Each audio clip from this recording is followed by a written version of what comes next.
The radical. Fundamental principles of freedom, rational self-interest, and individual rights. This is the Yaron Brooks Show. All right, everybody, welcome to Yaron Brooks Show on this Tuesday, February the 13th. Hope everybody's having a great week, and we're going to jump right into the news here. This is a item I'm just going to add that I didn't list, but it's just too funny, sad, pathetic to ignore. Tucker Carlson yesterday, I think, was interviewed as part of, what was it, some event in some Arab country, because I could see Arab writing in the background. Anyway, as part of the interview, this is the World Government Summit. I have no idea what the World Government Summit is. No idea. But this is a gem. I think if you take this seriously, this is all you have to know about Tucker. I don't think after he said this, there's zero reason to ever take the guy seriously again. All right, this is what he said. Quote, this is about his trip to Moscow, interview with Putin and everything. What he said was, quote, what was very shocking, very disturbing, was the city of Moscow, where I'd never been. It was so much nicer than any city in my country, so much cleaner and prettier aesthetically, its architecture, its food, its service, than any city in the United States. All right, I don't know. I mean, maybe it's just me. I know most of you have probably not been to Moscow. But I have to admit that of all the cities in the world that I've been to, and I have been to many, not all, granted, not all, but I have been to many cities around the world, I have to say that Moscow is my least favorite. It reeks of authoritarianism. The drive into the center of Moscow, you're surrounded by the ugliest, most horrible Soviet-era apartment blocks, complexes.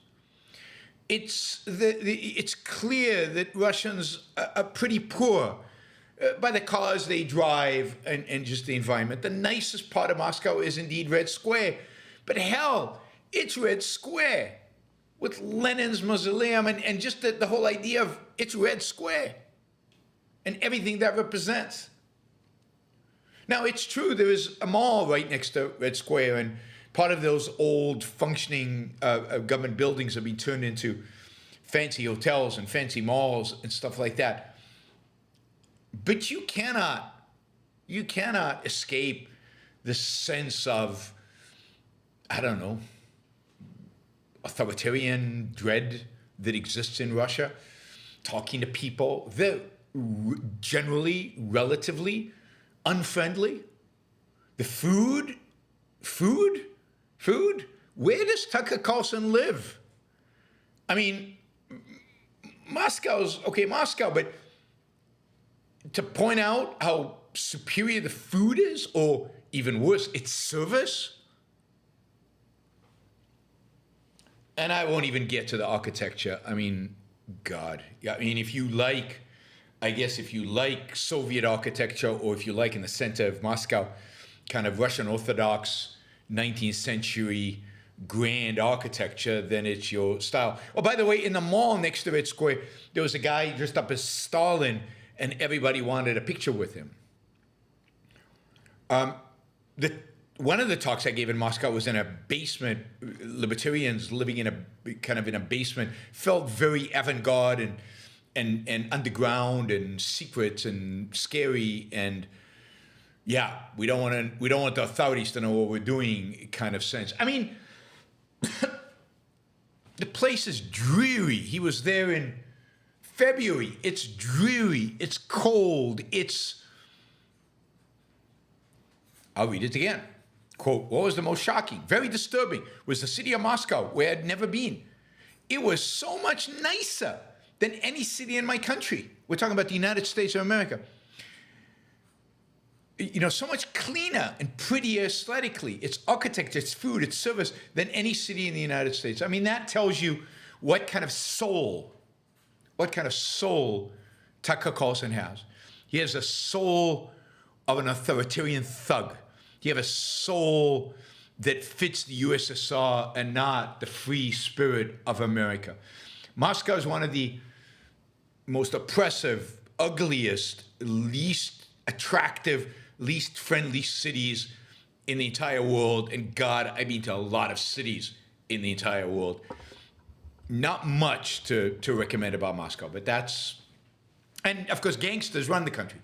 It's a country run, thank you, you know, somebody in the chat said, it's a country run by gangsters. Yeah. And if you want clean, Singapore is cleaner, nicer, modern, beautiful, exciting. And the other thing about Moscow is the people. It's not exactly energetic, right? You go to Asia, any city in Asia, super energy. The people are moving fast. They've got this look of productive energy. Same in New York, right? No. In Moscow, they're dreary, just like the weather, just like the building. Everything is dreary. I've never been to Jakarta, probably never will be. But yeah, amazing. Everything you need to know. Just another tidbit about Russia, because I thought this is a funny one. You know, I guess people really paid attention to the interview with Tucker, where Putin basically laid the foundation for his claim on Ukraine, on history. It's all about history and reuniting the territory and ethnic affiliation and history going back a long time. And a number of Chinese bloggers are making the case that by that standard, much of Eastern Russia really belongs to China. Vladivostok and that whole area was really, you know, only in the 19th century kind of negotiated away from China in a moment of weakness. And really, all of that territory there is kind of part of China. And if history is going to be the goal, then maybe that is, maybe there's a claim the Chinese government can make for Putin to return Eastern Russia into Chinese hands. And you know, I have to say that the Mongolians put out a map showing what the Mongolian Empire was like at its peak. And they would like really all of Russia, all of China, all of Central Asia, parts of Eastern Europe for themselves. So I think the Mongolians are making an historical claim for much of the Eastern world, if you will, based on Genghis Khan and his kids and their great achievements. Now, I made up the Mongolian part, but the Chinese part is in the news. I did read that about Chinese bloggers talking about this. That's where we are with the state of the world. That is what Tucker has brought upon us. All right, let's see. I guess I was the only one who found the Mongolia example funny. I've got to work on my sense of humor. Let's see. Inflation. There's a topic that's not very funny. All right. Inflation numbers came out this morning. The inflation number was mildly higher than what was expected. Inflation for the month of January was 0.3%. Expectations were 0.2%. On a 12-year basis, the last 12 years ran at 3.1%, which is down from 3.4% in December, but again, higher than expectations, which was somewhere around 2.9% to 3%. Everybody was hoping for better than expectation inflation numbers. That is that inflation was getting closer to 2%, which is the Fed target. Why 2%? Don't ask me, ask the Fed. But that is their target, 2% inflation, and it's 3%. The consequence of this is now markets are convinced that the Federal Reserve will not lower interest rates as quickly and as intensely as they were expecting yesterday, basically. Markets are expecting maybe now you have to put in a factor into your calculations. Maybe inflation is stickier than markets had expected. Maybe inflation is going to stick around for longer and be higher than what markets have expected. And as a consequence, what you saw today is stock markets declining significantly and across the board, bank stocks in particular. But anything, as you know, as I said, interest rates higher, asset prices lower. Interest rates higher, asset prices lower. And the expectation here, interest rates higher for longer, means asset prices are lower, even though interest rates are not budging. The short-term interest rate is not budging. The 2-year was up, the 5 and 10-year were up. So basically, market interest rates were all up with the expectation that inflation is higher than what, again, was expected. So it's going to stick around.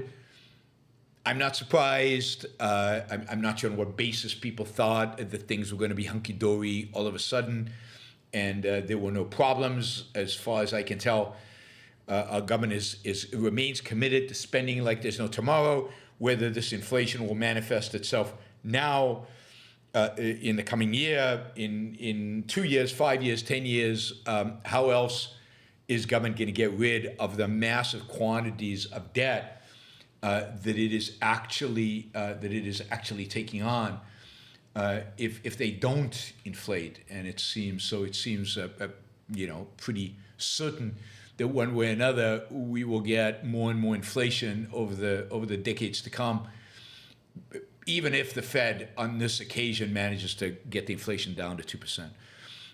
In the meantime, Biden and the Biden administration is doubling down on the fact that inflation is not a monetary phenomena or physical phenomena. In other words, they are doubling down on the idea that inflation indeed is not caused by government. It's not their fault. They didn't do it. Please don't blame them. They want to get reelected. Don't blame them. According to the Biden administration now, inflation, they've basically adopted wholeheartedly Elizabeth Warren's theory of inflation, and that is that inflation is a corporate greed phenomena. Inflation is caused by corporate greed, and in particular, right now, the particular form in which inflation is taking is shrink inflation. We talked about this a little bit yesterday, but shrinkflation is happening. The prices are not budging, but you're getting less of everything in your packaged goods. And that is because corporations are greedy, not because there's some monetary phenomena of lots of money in the economy chasing the same number of goods and driving the prices up. No, that's not it. Governments don't create inflation. It is the corporate world that does. It is corporations, greedy corporations. And in that case, inflation is never going to go away because you're never going to get rid of greed. One of the consequence of inflation, which led us to high interest rates, the high interest rates have now led, which makes it more and more expensive for the government to borrow money. Government has to pay interest on the money it borrows, and the higher the interest rates, the higher government borrowing becomes. So that as a consequence of that, among other things, the deficit for the first 4 months of 2024, fiscal year 2024, so those are the 4 months that start in October, November, December, and January, has reached $500 billion, just over $500 billion, $532 billion. And that is 16% more than the same period in 2023. in the previous fiscal year.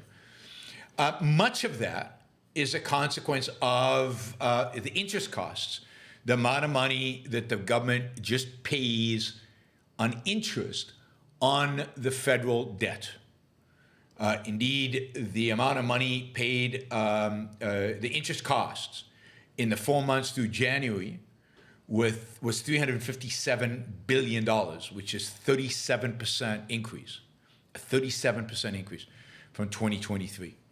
And with interest rates staying fairly high, and with the inflation number that came out today, which increased interest rates on 2 years and on 5 years, you can expect this number to increase.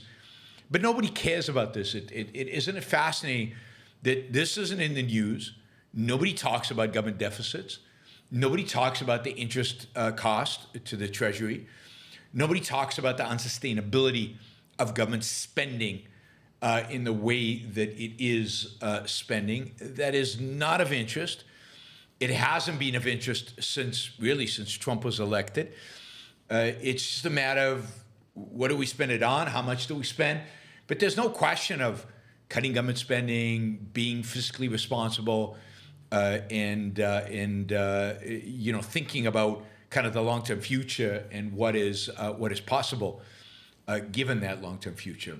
Zilch, nothing with regard to any of that, right? So, MMT begs to disagree. MMT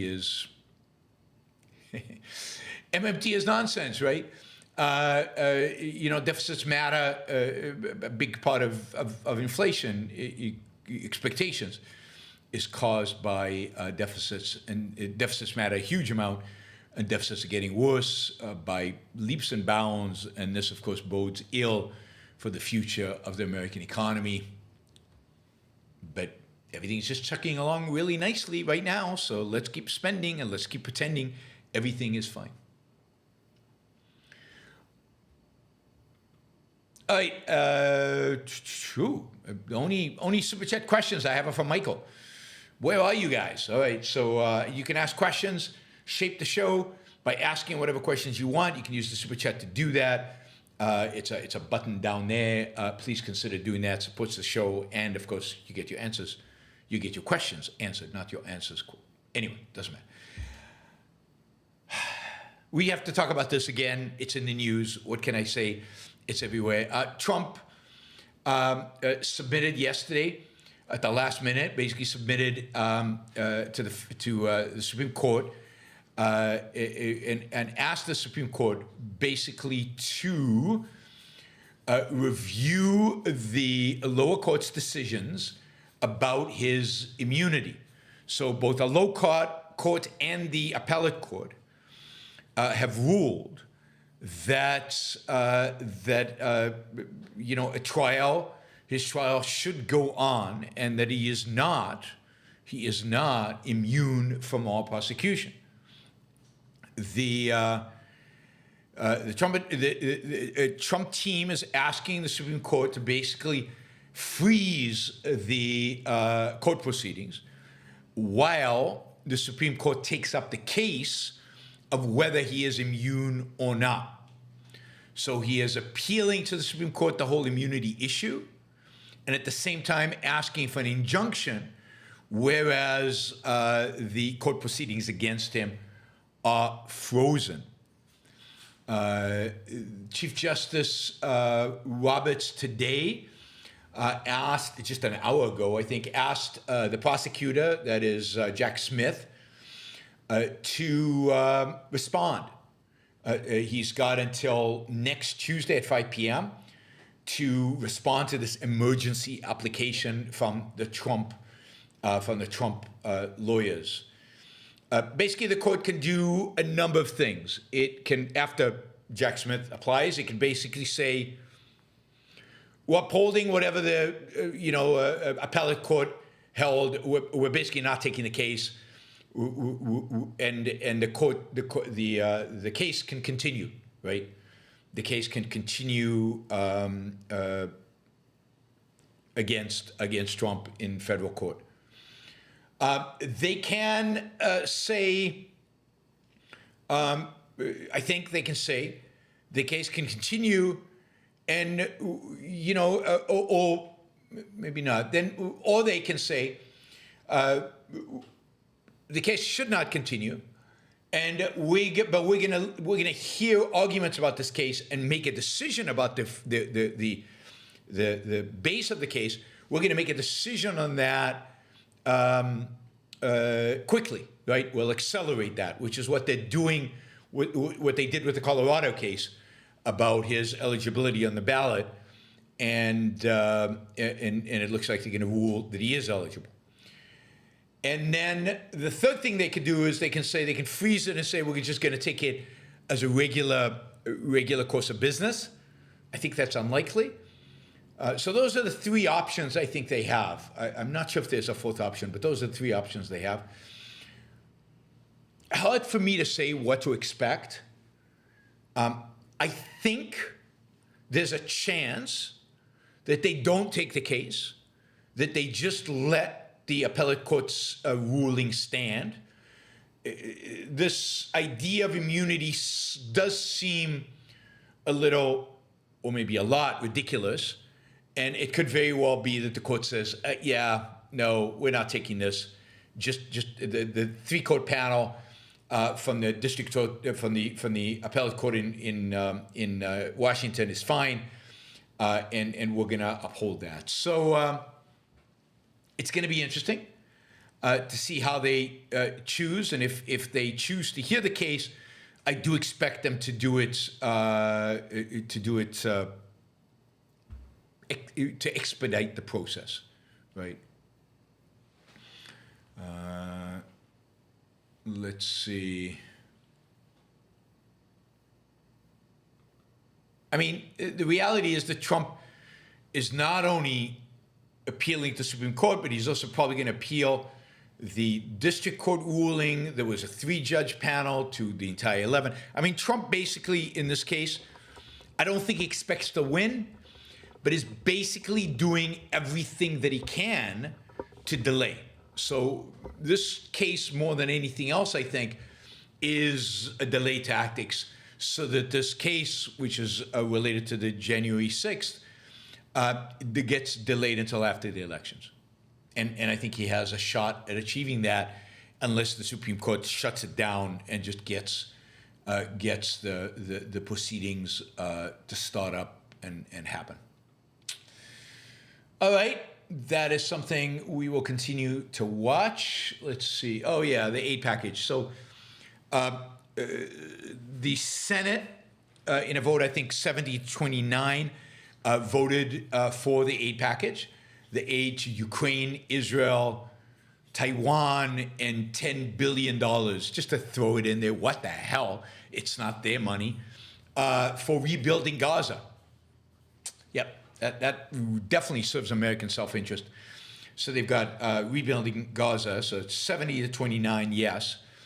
$95 billion. It's like, I guess you don't care when you're talking about trillions in federal spending, and $500 billion in a deficit, over just $500 billion deficit. What's another 100 million? So the next deficit will be $600 million. It doesn't matter. We'll just borrow more. Markets seem to be willing to lend to the U.S. government. Anyway, $95 billion. Now, I'm all for aid to Ukraine, but this is ridiculous, the way they're doing it and what they're throwing into it and how they're packaging it. So we got $95 billion. The House has already said, Johnson at the House has said, we're not even going to take it up. We're not even going to discuss it. We're not even put it to vote. And the reality is that if it goes to vote in the House, I think the House will almost certainly pass it, because most Democrats will vote for it and a few Republicans vote for it, and it'll pass. But Johnson, as Speaker of the House, has a lot of sway in terms of what actually goes in front of the House. And it won't even come to the House. It won't even be presented in front of the House. Now, what's funny is Johnson is saying, we wanted a bill that also had immigration. We would give you the $95 billion to spend on Ukraine, Israel, and all this other, if you had combined it with an immigration bill. But when the Senate brought forward an immigration bill, the House said, oh, no, not that one. And of course, the immigration bill would have moved towards the Republicans' goal. It wouldn't have given them everything they wanted, but it would have given them some of what they wanted, but it wouldn't have given everything. But the reason they rejected the immigration and the reason the House Republicans don't want to vote on this is because primarily the immigration stuff would have taken an issue away from Trump. It would have probably made the southern border more sane, would have reduced the pressure on the southern border, and that would have taken away an election item. So, Scott buys Republican propaganda hook, line, and sinker. It's truly amazing. And he blames me. But it's stunning. This is 100%, and Republicans admitted this, 100%, they didn't want to take away a major issue, which they have the advantage with the American electorate over. They didn't want to give Biden a win. Same reason they won't vote for the Ukraine package. They do not want to give Biden a win. This is all electoral politics. It has zero, nada, nothing to do with the well-being of the American people. But even more, but less than that, it doesn't even have to do with what Republicans actually believe or don't believe. It has everything to do with what they expect or don't expect in terms of what is a winning or losing issue in the election, and how can they help their guy Trump versus the other guy Biden in this election year. And I'm not saying Democrats wouldn't do it as well, but in this case, it's just obvious. And Trump basically said it, right? He basically said it, and so did a number of House Republicans implied it strongly, but it's obvious. Because while this wouldn't have been perfect, it would have certainly moved the goalpost closer to what they want. Then Trump could have become president, and then they would have moved the goalpost even further. They didn't take even partial movement because they don't want to give Democrats a win, and they certainly don't want a quiet southern border. Indeed, I wouldn't be surprised if if they agitate to make the southern border even more problematic before the election, because that is their strong suit. There's no question. That is the one issue Americans claim to trust the Republicans and Trump on more than anything else, and one issue that Americans seem to be worried and afraid of. Irrationally, in my view, but worried and afraid of nonetheless. All right, finally, negotiations continue or are restarted in Egypt over a ceasefire. It is fascinating to see how the whole ceasefire debate is framed. I mean, Biden is constantly accusing Netanyahu in Israel for not having a ceasefire, even though there was a round of negotiations in Paris in which Israel and Egypt and Qatar and the Americans sat down, made a proposal for a ceasefire, which Hamas rejected. Now, you don't see the UN and Biden and the Arab world and everybody else saying, come on, Hamas, we offered something reasonable. Why aren't you accepting the ceasefire? All they do is blame Israel. Now, ceasefire would be a massive mistake, and I think Israel should not do it, and I think Israel should tell the world to go to hell, and they should drive into Rafah, the sooner the better, and get this over with, the sooner the better. They delay. But everybody basically lays the blame for not having a ceasefire on Israel, which is just on its face bizarre, stupid, not true.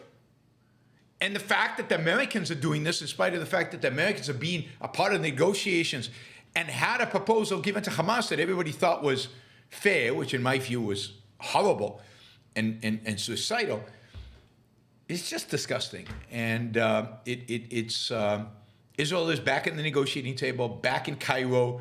The CIA chief is there. The Mossad chief is there. The Hamas leadership from Qatar is there, and they are negotiating. I mean, Israel has Hamas. They have Hamas. They have Hamas cornered. They know exactly where they are. It's now a matter of weeks before they could really eliminate them.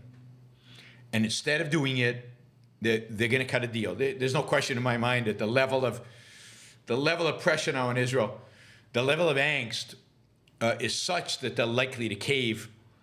Even though, I give you this, the Israeli public is not interested in caving. The Israeli public is still committed to the complete destruction and defeat of Hamas. But negotiations continue because that is what the West believes in. It's like everybody's saying right now, oh no, you have to stop supporting the war in Ukraine. I mean, Ukrainians are dying. We feel for the Ukrainians. Ukrainians are dying because they're fighting for their homes. Ukrainians are choosing to die. They're not doing it because Biden is telling them to. But everything today must be negotiated. Even if it's negotiating with the devil, even if it's negotiating with evil, even if the negotiations mean giving up liberty, giving up freedom, and letting the bad guys win in the world, that's okay as long as we have negotiations. It is despicable and disgusting.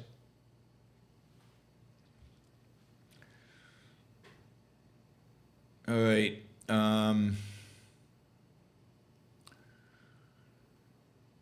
All right, that is what I had for you today in terms of the news, in terms of the news that we have. So we'll turn to your questions. A few reminders for everybody, a number of announcements, I guess, that I have. Reminder, I will be doing a public speaking seminar workshop in Amsterdam right after the Ayn Rand conference in Amsterdam, which I hope some of you are coming to. If you're interested in attending the workshop, you don't have to attend the conference. You can just attend the workshop. So, for example, if you're listening and you live in Amsterdam, it's right there. I'm right there. It'll be a small group, under 10, a lot of personal attention. And I've already got 5 signed up, or basically expressed strong interest. So I think we've got 5 signed up. But please consider if you'd like to join us for that, particularly if you live in the Netherlands or in a neighboring country. It's cheap and easy for you to get to it.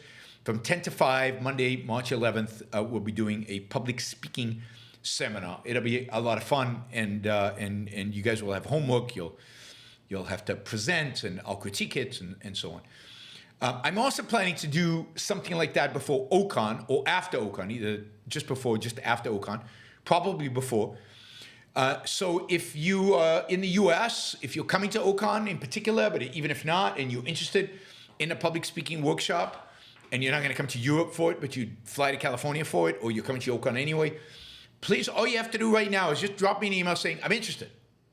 And I will put your email aside, and once I get ready and have kind of have it ready, the infrastructure, everything ready, I will let you know, and we can get it going.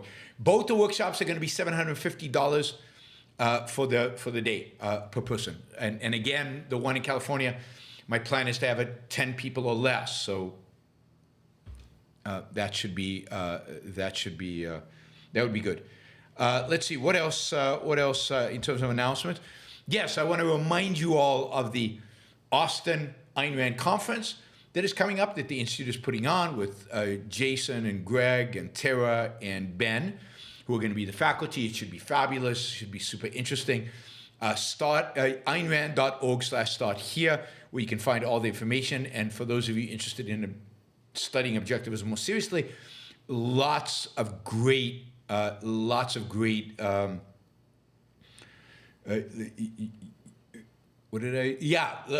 great opportunity to get a scholarship. So you can apply for a scholarship. AynRand.org/start here. Anything else I need to be reminding you guys of? Yeah, the super chat and membership. Don't forget to become a member. please become a member. It's really easy and cool. Subscribe to the Yaron Brook channel. That is huge. And then, of course, like the show before you leave. Helps the algorithm. Everything becomes better if you subscribe. You can support the show monthly on Patreon and also on yaronbrookshow.com/membership and on Patreon. And finally, if you're here live, you can use the super chat to ask questions and support the show and get your questions answered 2 in 1. And we're going to turn to the super chat questions. We're almost at target already for the show. So thank you for all the super chatters so far. And we had some stickers. I have to get the stickers. Gail, thank you. Silvanos, $50 and a sticker. Thank you, Silvanos. Mary Aline, thank you. And I think that's it. All right.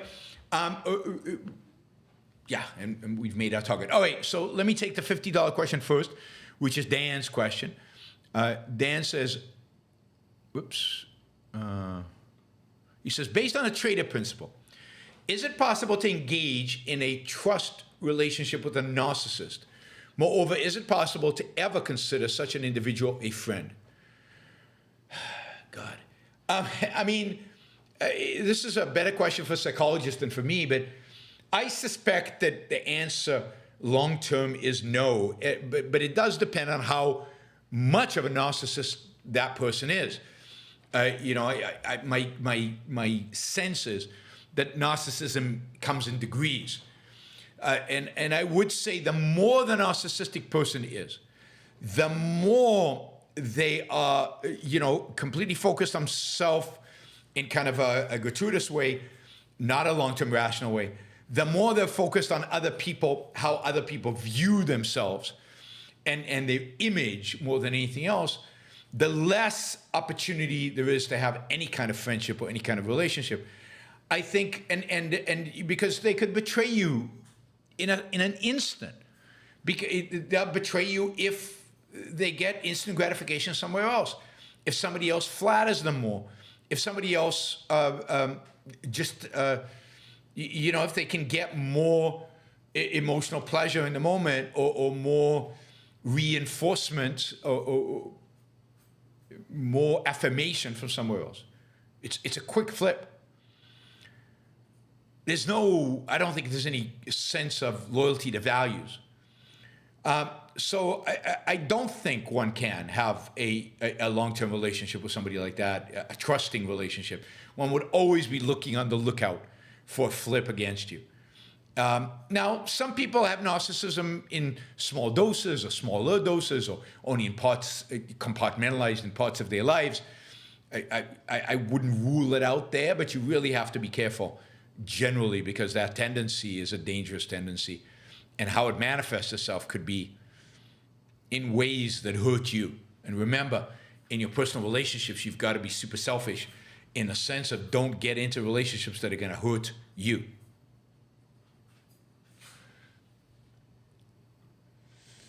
Thank you, Dave. Really appreciate the support. All right, let's see. Michael, first among a few questions. If immoral, pathological liars like Trump are miserable, where do they get the energy to keep going? Where does the motivation come from to keep doing the things that make them miserable? Well, I think that the motivation comes from other people.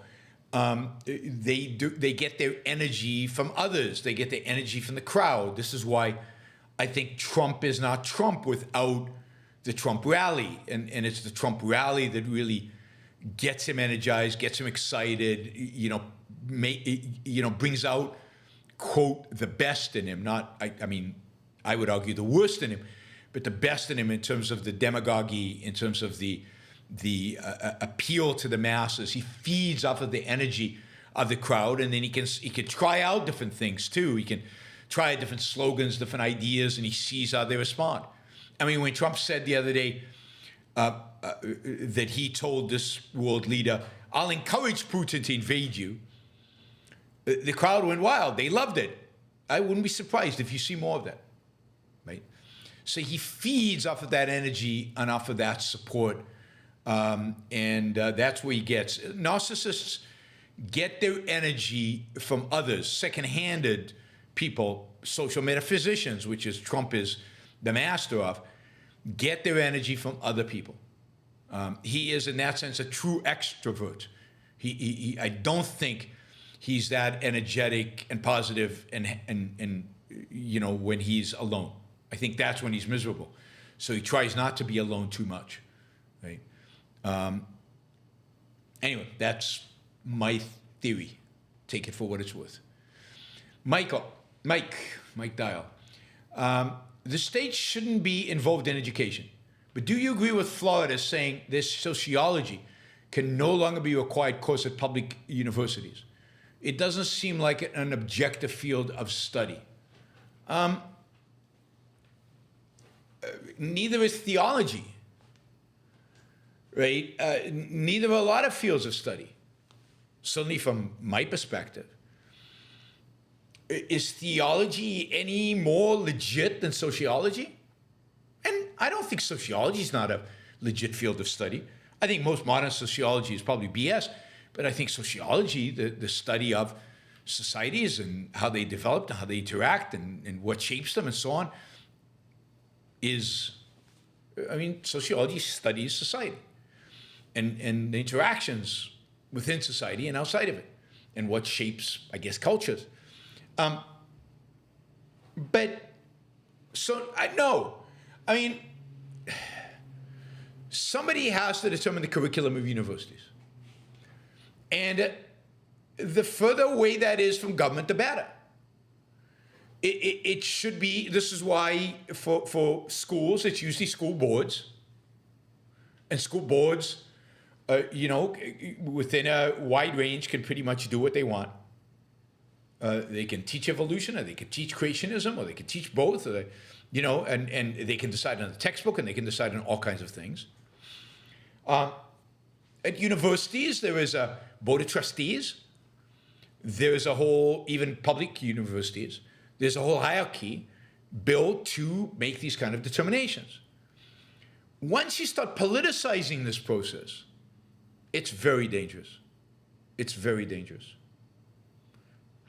And there are a lot of things that I don't want government, whether it's DeSantis in Florida or anywhere else, to make decisions about specific curriculum. Let universities compete.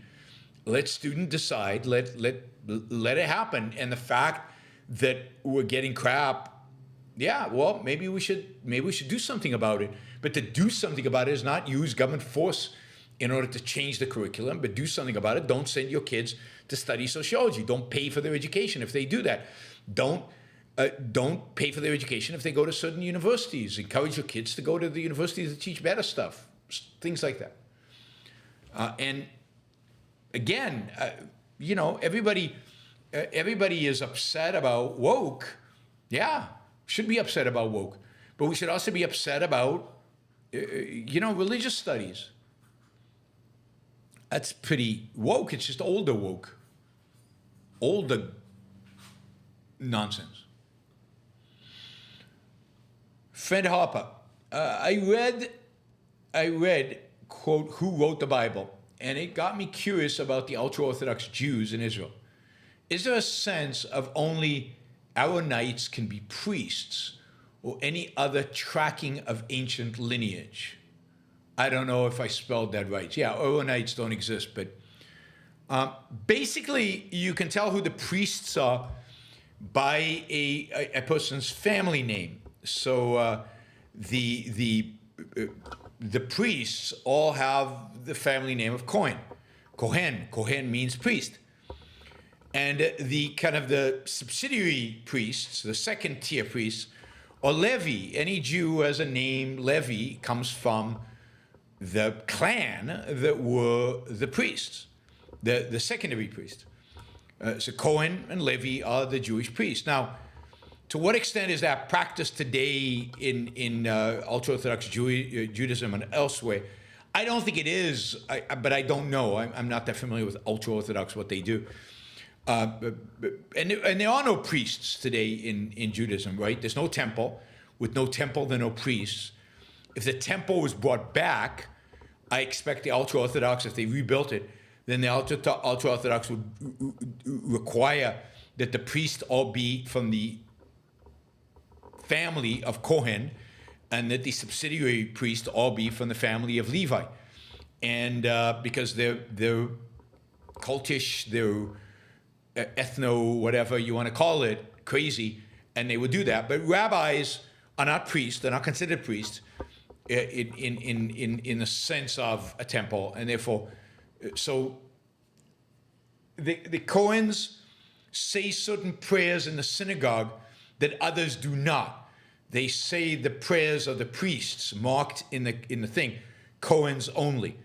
And you can see if you go to a synagogue and as they're chanting away, certain chants you're not supposed to say.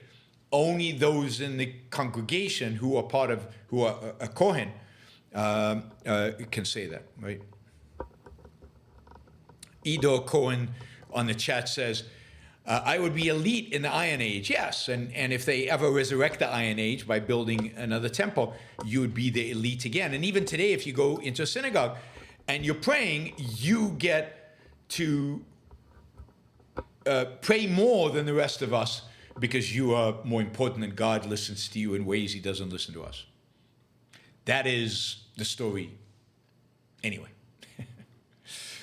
All right, Michael, every single bit of chaos is being created on purpose. Every last nonsensical bit of it. The purpose is for when the time comes, you will be begging for order, their order. Yeah, you give them too much credit, too much power. I keep arguing against these ideas. It's not on purpose. Most of it's just sheer incompetence. They don't really know what they're doing. There's no grand scheme. There's no plan of taking order one day. There's no big conspiracy. It's just a bunch of incompetence on the left and the right, and the mayhem, the chaos that they create. Somebody will exploit, but it won't be because it was consciously created in order for them to exploit. They're not that smart. They're not that sophisticated. They're not that competent. They're just not. Most of it is just they don't know any better. This is all they can do. So, yeah. Evil is impotent. They are impotent at the end of the day, and that's why they can't really plan. They're incredibly destructive. Right? They're incredibly destructive, but impotent at the same time. All they can do is destroy, not build. That's why they can't really conspire even. Not really, not in the long run. Not something that's really doable. And Mika says, can't they just sack Mike Johnson and form a coalition of responsible right and logical left? P.S. Gaza must be destroyed. No, I mean, there is no responsible right. And the logical, on this issue, there's probably more logical left than there's responsible right. But there just isn't a big enough group of responsible right. They're not going to sack Mike Johnson. If they do, who are they going to put in the chairmanship instead of him? There's nobody else that they can support unless it's a Democrat. They would never do that because then, Trump would get angry with them, and that's not good. The better Republicans are all, retiring from Congress. The more responsible Republicans are leaving. They don't want to be around because the party has become the party of MAGA, the party of irrational, irresponsible, cult worship of Donald Trump.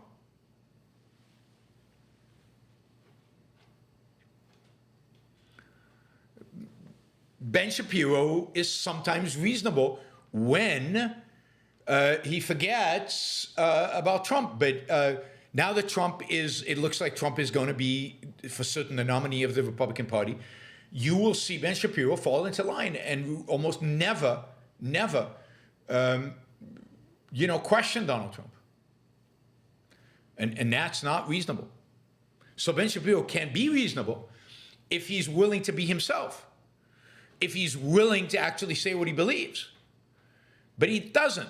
The only issue on which Ben Shapiro will stand up to Trump, this is a reality, sadly, but the only issue on which Ben Shapiro will stand up to Trump is Israel. If Trump turns against Israel, Ben Shapiro will turn against Trump. But I don't know of any other issue where Ben Shapiro would do that. Shally, beyond personal and intellectual differences, what's your opinion of Stephen Hicks' works? His work on postmodernism, while it's had lacking in some of the best out there, he's also delved into how Nietzsche led to the Nazis. Yeah, I mean, I think that his work on postmodernism is good. I mean, I don't know of anybody who's done better work in terms of analyzing the postmoderns. I'm not enough of a philosopher to be able to say he's wrong in any particular section. I think the stuff I've seen of him doing in Nietzsche is good. I mean, of course, I think Leonard Peikoff's work on understanding the Nazis is superior, but you know, what Hicks has done is focus on Nietzsche, and that's fine. But yeah, I mean, I have no qualms about the non-objectivist work that Stephen Hicks does in kind of intellectual history. And I'm also not particularly in a position to judge it, you know, in terms of my knowledge. Andrew, how's this essentialization of one of your views? Fear becomes rampant in society. To the extent society devalues reason. Absolutely. Also, if you would explain why, I think it's worth repeating, as fear is driving much of politics. Yes. Once you devalue reason, you are left blind in front of the challenges that the world presents before you. You are left blind to judge what is going on out there in the world, because the only tool you really have to judge and to understand and to know is reason. As a consequence, when you look out to the world and you see the chaos, the insanity, the irrationality, everything, you have no explanation for it. You can't, you know, it just seems, it's all scary. And and this is not just about politics, this is about your own personal life. This is about everything around you. Without the ability of reason, without the ability to think, without the ability to rationally figure stuff out, you as a human being are impotent, and you're facing the world without the tool that allows you to survive, that is necessary to survive. And what is the emotion that you're going to get facing this scary, bewildering, unintelligible world? It's fear. It's fear. The more we reject reason, the more we become emotion-centric, the more afraid we will be, because the less we will have the capacity to handle reality, to handle what's going on in the world. Michael says, how long should patents last? Where in objective reality can we determine this? Well, you never determine things in objective reality as if they're abstract concepts in objective reality, as if the number 30 is out there somewhere and I need to discover it. It's a matter of thinking through the question. What is the purpose of patents? Why are they there? Who should be the beneficiary of the patents? Does it make sense for them to be in perpetuity? If not, what is a reasonable estimate of how long they should be in place? There is no magic number that one can draw from reality. That's not objective. Objective is to figure out what facts in reality suggest would be the right answer. And I don't know what that is. You'd have to be an expert on patents. I think that the patent system, for the most part, is pretty good in the United States. Maybe medical patents should be a little longer. It seems that they've been shortened, particularly by the fact that they start when trials start, now when a drug is approved and stuff. So they tend to be pretty short. So, but that needs to be an area of expertise that philosophers of law need to think about and come up with something. You know, again, being objective doesn't mean, you know, if I'm going to be objective about beauty, I have to find beauty in the thing. No, you have to conceptualize what does beauty mean, what is beauty, and then see how that matches up to reality. And you do that by, you conceptualize beauty from looking at reality. The same here. You look at the role patents play, or the fact of invention, the fact of what would happen without patents, who benefits from those inventions, and so on. And the same, exactly the same is true with regard to copyrights. It's the same logic. Michael, did you hear Netanyahu speak to Milei about free markets? I think if Milei is successful, conservative politicians will want to side to ride his coattails. I mean, again, you guys are just, I mean, you take too literally what these people say. If Netanyahu speaks to a free market guy, he's gonna say amazing free market things. And if Netanyahu speaks to a statist and he wants to impress the statist, he will say statist things. When politicians talk to each other, they're not honest, particularly if there's a microphone in the room. I mean, politicians are basically never honest. They're certainly not honest with us, but they're not honest with one another. Not the kind of politicians we have today. Founding fathers were a different breed of politicians, right? So if Milei is successful, some people will, whether they're conservative or not, I don't know.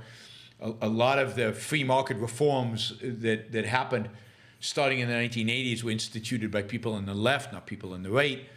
Yeah, I mean, he will have a positive impact on the world. There's no question about that. So far, as of today, his initiatives are basically being killed by Congress, and we'll see what his next step is going to be.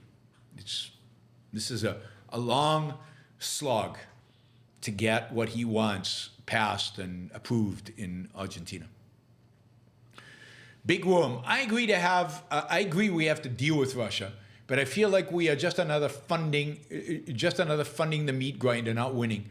What would you want them to do with it to win, and how do you define winning? I define winning, kicking the Russians out of Ukrainian soil. And look, I have no, if the Ukrainians decide that peace is worth giving up Crimea for, fine, I have no problem with that. But winning means that all the territory suddenly taken since 2022 is recaptured by Ukraine. Ukraine proves to the Russians that they are capable of defending themselves. They minimize or dramatically reduce the incentive of Russia to do this ever again, because Russia has now seen that Ukrainian can fight back. That's what needs to happen. If they cut a deal today, then in 2 years, Russia will invade and take more. I mean, there's no question about this. This is so foreign relations war 101. If the enemy invades and then you negotiate a peace and and part of that peace is them occupying your territory, then nothing prevents them from 2 years later them invading you again and taking another piece of property. Particularly when we know exactly what Putin wants. Right? So I think if the Biden administration had given them the weapons they wanted in day one, tanks and airplanes, I think they would have already kicked the Russians out. They didn't. The airplanes are still not there. Hopefully they come over the next couple of months. The tanks finally got there, but I don't know if the Abrams tanks are there. I don't even know if they have Abrams tanks yet. They were supposed to arrive in the late fall, but I haven't seen any reports that the Abrams tanks have arrived. So America still hasn't given them tanks, baby. But if they have the tanks, they have the airplanes, if they have the technology necessary to upset kind of the Russian, electronics that they are using right now, then they have the potential to beat down the Russians and to drive them out of Ukraine. And that would be victory. And then they can negotiate. And, if the Ukrainians want to give up Ukraine, fine. If they don't, let them keep fighting. I have no problem. Again, Ukraine is fighting for Ukraine, not for America. And they're not fighting because we told them to fight. They're fighting because they don't want to be occupied by Putin. They don't want to be occupied by Russia. I mean, and from my perspective, Zelensky has been an amazing president for Ukraine. He's not a president of America. He's president of Ukraine. For Ukraine, he's been an amazing president. And good for him. And he's shown courage, determination, like very few political leaders show. He's being screwed by the West, by the Biden administration. Okay, so be it. But I don't agree we should deal with Russia at all, other than from a position of strength. And dealing with them right now places the Ukrainians in a position of weakness. And all you have to do is watch Putin's interview. You can see the type of person he is. Zelensky is an amazing person, how he's handled this war. And, you know, the right is committed and dedicated to hating on Zelensky. And it's one of the many reasons I cannot think of myself as right anymore. It is truly despicable and disgusting how the right has become fawning over any aggressive dictator. Started with Orban, now it's Putin and Xi. They just love these guys. Yeah. Anyway, as soon as I start thinking about these things, it gets very depressing very quickly. Apollos, which party will win the impending UK election? I think the Labour Party will win. I think that's pretty much a done deal, that Labour will win. The Conservatives could lose by an historic margin. I mean, they're so unpopular. But I don't know that will happen, but it could.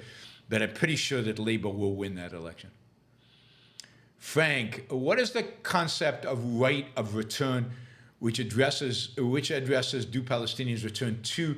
Do they go to homes owned by other people sitting on their land? Yes. I mean, the right of return is the idea that all Palestinian refugees should be allowed back into what is today Israel. They should be able to occupy their old homes, recapture their old land. If the land is not used for something else, they should gain some kind of ownership, or at least be financially compensated for that. You know, again, the Mongolians can demand the right of, to be compensated for all the land. They ended up losing in the war with everybody, I guess. Palestinians lost the war. They left their homes. They ran away. Yeah, some of them were kicked out for good reasons. Some of them might have been kicked out for bad reasons. I'd say the people who were kicked out for bad reasons, Israel should allow them to make a claim for their property and be compensated. Everybody else, tough, resettle. And by the way, if they agree, if that happens, then Iraq and Morocco and Syria and Egypt should allow Jews to sue to get basically all the property that was taken from them when they were kicked out of those countries in the 1950s paid back to them. It would be a lot more money going from Arab countries to Jews than there would be from Israel to Palestinians, if that was indeed the case. But the whole thing is absurd. The Palestinians lost. The Palestinians lost a war they started. Tough, resettle somewhere else, get a life, move on. Enough. Sylvanus, I'm attempting to convert a friend from Anthem, with Anthem. I thought Rand's bigger books would be intimidating thoughts. Yeah, it's a good beginning. It's a good beginning. I'm not sure it's enough. You're not going to actually convert him with him. It's going to have to be a first step in a process, which is probably going to have to include those bigger, thicker books. Whoops. Andrew, let's see. A conservative comedian joked re-immigration that we should replace the Statue of Liberty's torch with pepper spray. Do you think one has to have a loud nastiness in their soul to find that funny? I don't know. I mean, I hate to generalize over humor. People find all kinds of things funny, and I don't want to judge them, too much, because I don't completely know how humor works.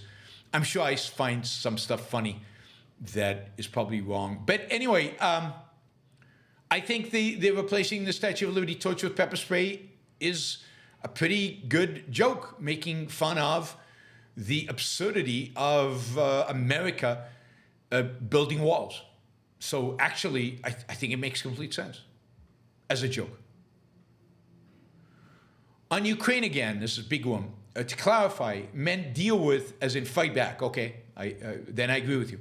I guess my underlying issue is it doesn't seem like we're serious about winning now. Winning needs to be defined by Congress. Well, it doesn't need to be defined by Congress because they're not fighting. All we're doing is supplying weapons, mostly weapons that are in storage. Many of them are about to reach expiration date. These are weapons we don't particularly need because it's unlikely the United States is going to fight a ground war.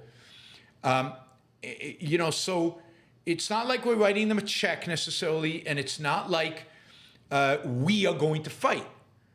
I think we should encourage Zelensky to define victory, and I think he has. He's defined victory. Kicking the Russians back to pre-2014 borders. That's his definition. Whether he'll achieve that complete victory or not is a different question.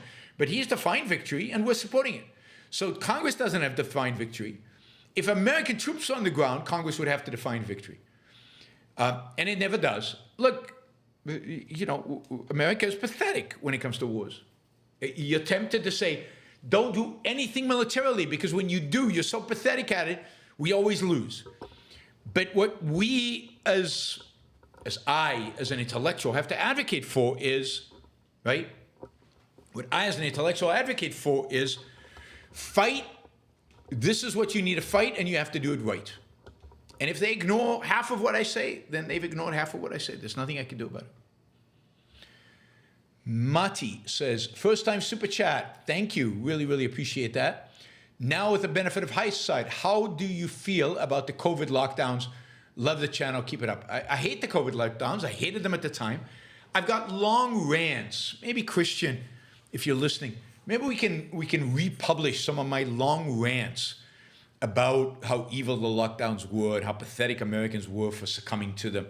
I did long rants about that. I thought they were awful. Now, I did think, and I think I still stand by this, that because of Trump's administration, but primarily Trump himself, sticking his head into the sand and not addressing COVID and not thinking it through and not preparing anybody and not doing anything about it, that New York probably needed a temporary lockdown for a short period of time to deal with and because the hospitals are run by the government, that you would have, there was a huge spike that you needed a very short-term lockdown just to deal with the spike in hospital admissions, and then it should have been released. But, and I said that at the time. But that is only because our authoritarian government, in this case run by Trump, so botched the early response to COVID. In a free society, you would almost, a lockdown would never, certainly not a citywide, statewide, countrywide lockdown, never, ever, ever legitimate. And I thought the lockdowns were horrible at the time. And they still are. It's the biggest violation of individual rights in America in a short period of time. I thought it funny that people got so upset about masks and mask mandates when they accepted lockdowns. It's part of my critique at the time. You guys are pissed off at masks when you just were forced into your home and you didn't say a word? Quinn says, U.S. ruined relationship with Iran in 1953 when CIA installed their government. I hear this all the time. What is the short answer?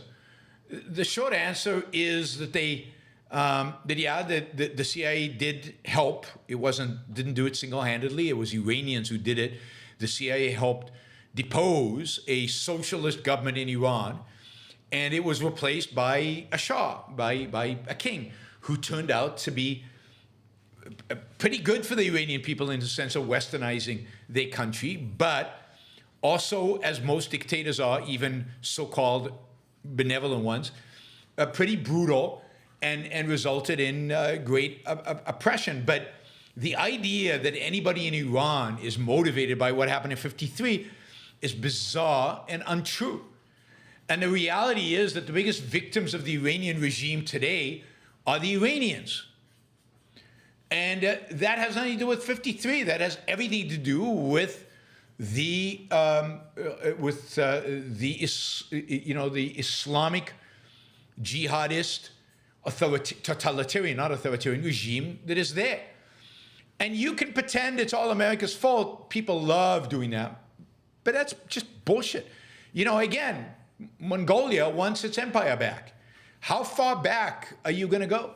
The reality is that for 40 years, Iran has been ruled by brutes. And indeed, if you ask many of those girls who took off the hijab and displayed their hair in the streets of Tehran, did so incredibly bravely, do they hate America because of 53? They won't even know what you're talking about. And they certainly don't hate America. Quite the contrary. What they hate are the mullahs. That's what's relevant. Right. That's what's relevant. All right. Thank you. I will see you all. When will I see you? Tonight, 7 p.m. East Coast time. We will have one of our long shows, topic to be determined, 7 p.m. East Coast time. So what? 4 hours, less than 4 hours, 3 hours, 3 hours and 20 minutes. See you then. Bye, everybody.